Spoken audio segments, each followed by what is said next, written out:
you a songwriter? Are you looking to turn your songwriting passion into a full-time gig? Whether you are just at the start of your songwriting journey or a seasoned industry professional, this show is made for you. Welcome to The Songwriter Show, bringing together songwriting news, interviews, and community. Now, welcome your host, Sarantos. Welcome to The Songwriter Show on Reality Radio 101. I'm your host, Sarantos, a solo artist and fellow songwriter who's always believed in the power of words. Here on The Songwriter Show, every Tuesday evening, we bring you behind the scenes with some of today's most inspiring songwriters, giving you a glimpse into the stories that shape their songs. Tonight, I'm so happy to have on The Songwriter Show Yellow No.5. From the heart of the Rust Belt and forged in the do-it-yourself trenches, Yellow No.5 recounts psychological fallout as seen through the eyes of their three band members, Jeremy Lucas, Zach Reeder, and Nick Harris. Constantly seeking adventure and achievement, this relentless post-grunge, pop-punk, dark pop trio from North Central Ohio has been stuck on go as of late, touring across much of the U.S. and using any time off for recording and writing. And now, welcome this week's special guest. Welcome to the show, guys. How are you? Hi. Hey, thanks for having us. Welcome. So why don't you just let the audience know who's on, who's who, just so they can kind of put a name to your voice, I guess. Sure. We got Jeremy. I play guitar and sing in the band. I'm Zach, Animal. I play drums and do some vocals. I'm Nick. I play bass. Awesome. All right. How'd you guys get together? So Jeremy and I have been together. This is Zach. Jeremy and I have been together for almost 20 years now, and it all come from the beginnings of showing up for local open mics, jam nights that a local guy has been putting on since we were kids. That's just how Jeremy and I met. Funny though, I was listening to the early renditions of Yellow No.5 on a local college radio station, 88.9 The Eagle, when I was a teenager, and I think it was about 22 when I actually got to join the band. Rest has kind of been history. I've been in and out of once or twice doing other things, but Jeremy and I have been solid for close to 20 years. And Nick. Ironically, I met these guys at a jam night as well. Yeah, I went to play a jam night with Zach just to goof off, and we needed a bass player that night, and Nick jumped on stage, and I figured we'd have some future together, and we ended up doing just that. That's awesome.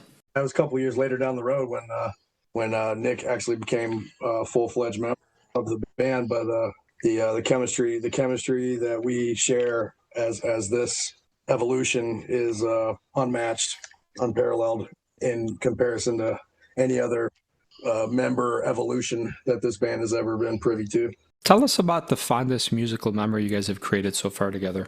Probably being cooped up in the bus for weeks, going across the United States, playing all the songs we wrote. You really get to know one another pretty quick. Each other's guts. Yeah, we made it.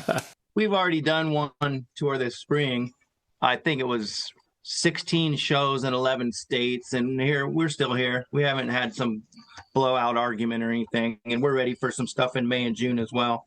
You guys influenced by old vinyl tapes? What's the most nostalgic thing that influences you guys?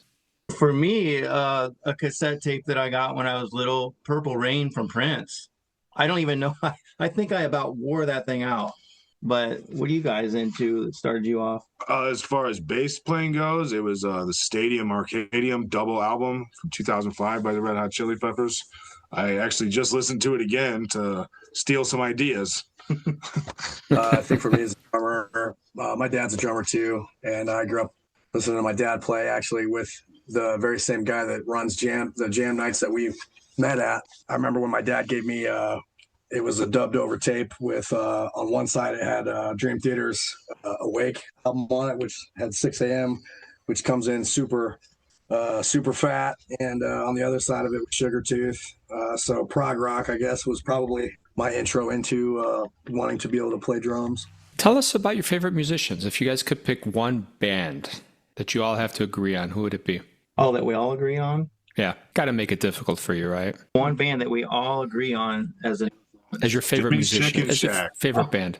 Oh man, one would be hard, but like I grew up listening to 311, and I think we can all say 311. Yeah, I mean, I think more probably genre is probably more influential, like Chili Peppers, 311, ska for sure. That's SoCal rock. It might not come through. It might not bleed through into our songs, but it's there, whether it was motivation or not, or just the sheer talent of each member. Okay, fair enough.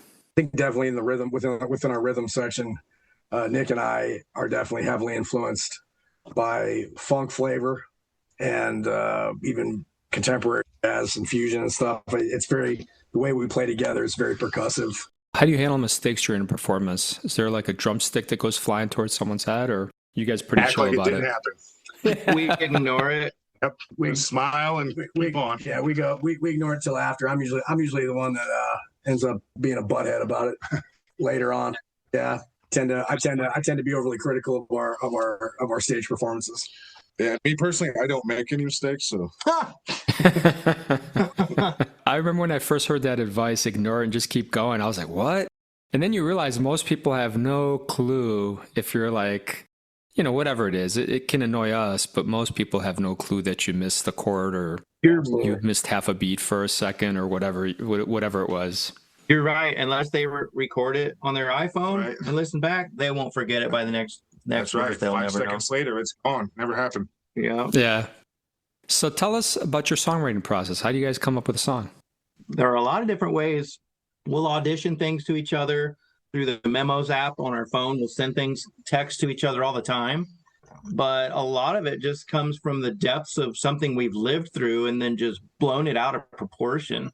Yeah. And just made a bigger deal out of it than it really was. And that makes it so easy to write for me. A poetic license. Yeah. For true feelings. And then like tonight, this very moment, we're sitting here rehearsing for our next recording. So we just go through a bunch of different things. Everyone has their input and we know when it's right. So together, it all just comes out perfect at the end for us, at least how we feel. I got you. Okay. Do you guys ever get nervous before a performance? I got nervous playing the whiskey for the first time.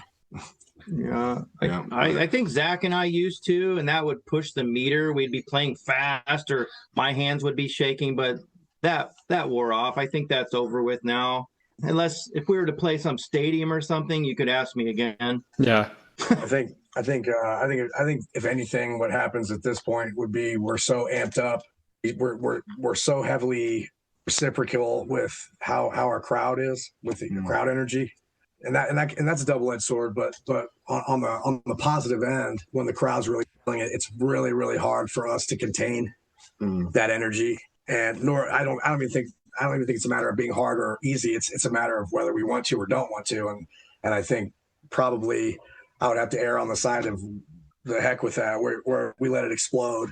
Yeah. And sometimes that might push the meter, or if we're running a click track or something, maybe that goes out the window because we're gonna play it however it's felt in that moment. Tell you what, tell us about this song that we're gonna listen to. What inspired it? Be Mine. That's just the typical breakup anthem, blown out of proportion, as I mentioned earlier. There's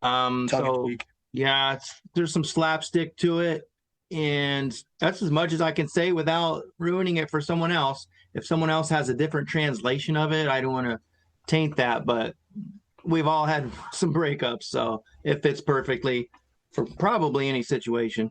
Tell you what, let's take a listen and we'll come back and talk, okay? Yeah. All right, awesome, everybody. Check this out. Here we go.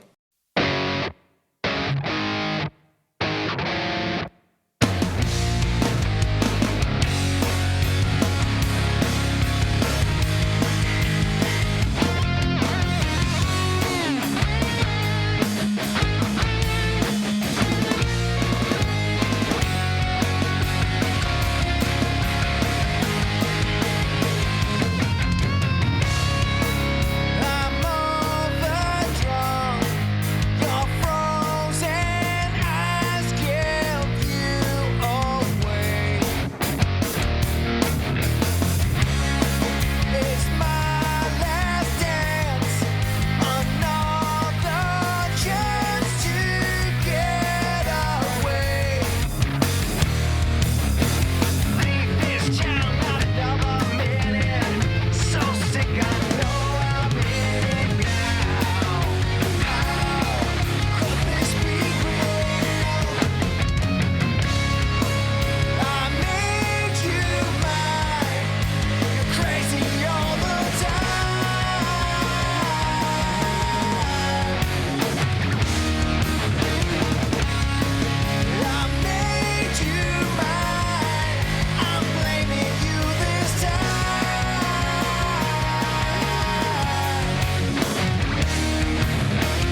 Thank you for sharing that song with us, man. Yeah, what did you think? Yeah, it's cool. I was going to ask you a funny question, but I don't want it to come off wrong. Do you guys prefer louder stuff? Do you ever do like any ballads or something like that? Or is it always louder stuff? What's funny is some of our songs that start out eclectic end up being loud by the end. So I don't think that we're able to be fully contained. But there is one kind of a novelty song, if you dig further, of ours called Ride Out. And it was basically inspired by the movies like, the old Clint Eastwood movies. We tried to get that into a movie. I'm not going to say what show, or not a movie, a TV show, but our band is called Yellow No.5, and the show also has a color in it, and it's from out west, but we didn't make it in. So it ended up being our first song to end up on Touch Tunes on the jukeboxes. So we're happy with it. Yeah, But cool. that's about as slow as we can get. Or a song called Alien. You can check that out. But That sounds like a fun song. yeah. I mean, and that might cover the writing, but I mean, we're also a gig band by nature. On a local level, we've all done the cover circuit, and we certainly have plenty of ballad type songs that we enjoyed playing as a cover band. So maybe we got it out of our system for the most part. Yeah, that's fine. I think by nature we like to throw down. What's the best career advice you guys ever got? Do something else. You have one? I have one. I'm talking about non-family. Forget the family telling you to stop. Best career advice. Honestly, is probably most recently, and it was actually handed down from my bass player, saying every level that we level up to is like starting over. So whether it be local circuit to regional to national, you gotta pay dues again. Yeah, it's always about understanding humility. And being no like entitlement. Being a band that other bands and other venues, be someone that people want to work with. Like, yeah, that we're playing music, we're not working music, we're not cutting each other's throats. Like, yeah. And I've told my story before. The advice I got, I was playing, or Yellow No.5 was performing at the Hard Rock Cafe in Atlanta, Georgia. There were 3 record labels there. Atlantic and Sony were 2 of them. And the guy from Atlantic said, well, I'll have to edit my response here. He said, there are 2 things a singer needs to have. I either want to be you, or I want to be with you. We'll put it that way. But he said a word that started with F. And he said, you've got to come out of your shell. And so from then on, instead of tucking my tail between my legs, I just kind of became more of an extrovert on stage. And it was pretty helpful, as crude as it was at the time. So now all of our tails fall right out of our zipper. What's the strangest place you guys have ever gigged? Chematopia in Cincinnati. We showed up that? at a venue, some venue that was in a warehouse. We showed up. It was freezing cold. We sat outside and waited. If fans were showing up, other performers were all there. Nobody came to open the venue. We drove funny. 3 hours. There were bands from Pennsylvania, from Kentucky. Nobody showed up to open the venue, so we all turned around and went home. Wow, that kind of sucks. Some of them got drunk in the parking lot. And Here. yeah, it didn't happen. So that was the weirdest place. In my mind, though, it should have been like something out of like a Blade movie where like they lure everyone in so they can feed. Because it was very dark. It was very dark. It was very warehouse. Yeah, should have been house music in the back. Tell us where people can find you guys, buy your stuff, stream it. Where can they hook up with you guys online? Well, the easiest way is just go straight to our hub, yellowno5.net, and yellow5.net. From there, you'll be able to find all of our socials and our YouTubes and all of that. Everything's there. Merch, all of it. So, last question. What is the most challenging song you guys have ever written? I know one that was hard for me to play still and sing. It's Vacant Star. That's a tough one. You'll hear the recording, Vacant Star, and then the next time anyone hears us play it out, just know that we're trying to fire on all cylinders. Pretty technical. Yeah, and it has the energy of wanting, like we were talking about, like there's a lot of energy behind it that can come off as inertia. Yeah. And it's real easy for us to get way too immersed into it. And then it just ends up going a little too fast. And, things that we have a difficulty replicating as a 3-piece on stage, which is, why national acts use, backing tracks, things like that to, synth or things like that. We end up going bare bones and ultimately we're inviting the crowd to sing the pre-chorus with us to fill it out. But when it gets pulled off just right, it's a sweet spot. Sounds like 1,000 voices. All right, I got one more question for you guys. Who would win a fight between Batman and Superman, in your opinion? They would team up at the end like they always do. I used to read a lot of comics. I have seen Batman get out of every situation he's ever been in. Yeah, Superman has died. Times. I'm going to go with Batman on that one. Okay. Yeah, I think we have the technology. I think Batman is probably where's Rachel? All right, guys, awesome. Thank you for being on the Songwriter Show tonight. Thank you. Thanks, man. You're welcome, and thank you to all the listeners out there for spending a little bit of your time with us. We know your time is precious, and we want to thank you for spending it with us. If you're an artist out there with a story to share, we'd love for you to be a guest. Please go to songwritershow.com. I'm Sarantos, and I hope you'll join me every single Tuesday evening as we continue to uncover all of these inspiring journeys behind music. Until then, keep writing and creating, and I love you guys. Have a great night.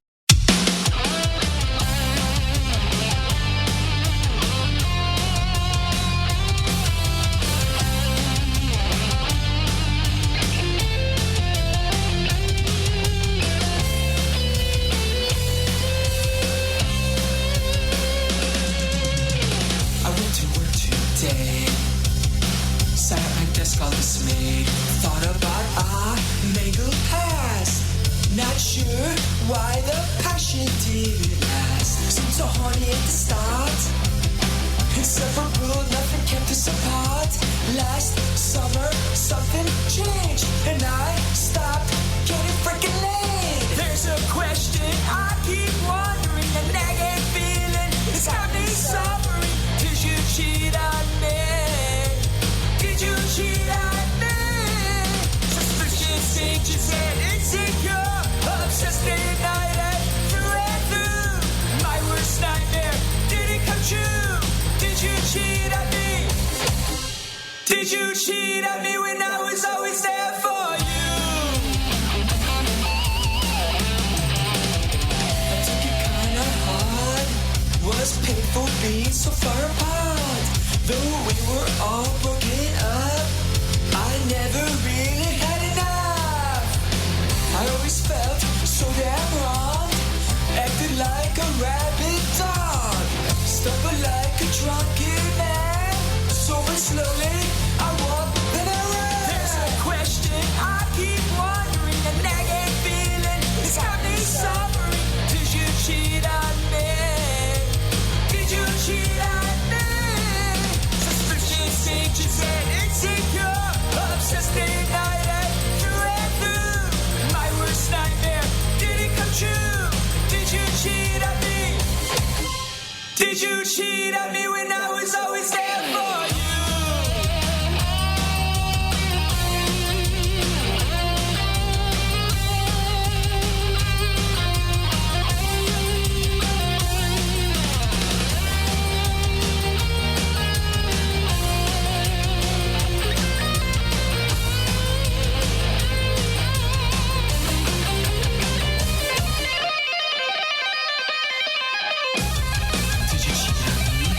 Did you cheat on me?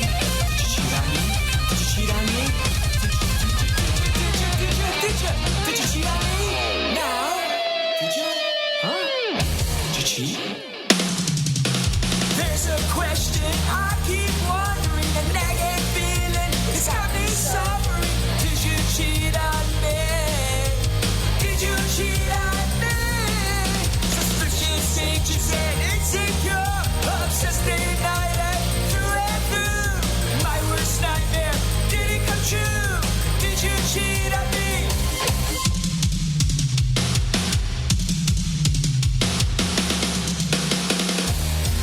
Well, the moral of the story is I should have never worried. cares if you cheated?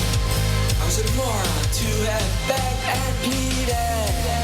I should have seen the signs. Should have left you at that time. I wasted too much hope on you. So you cheated on me? Well, who cares? I do, damn it, and I can't stop thinking about it.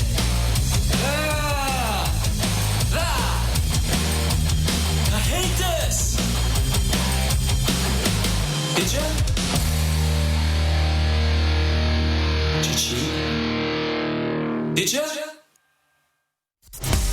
Thank you for listening to The Songwriter Show. To keep the momentum going, head over to www.songwritershow.com and join our free music community of artists, songwriters, and producers. That's www.songwritershow.com.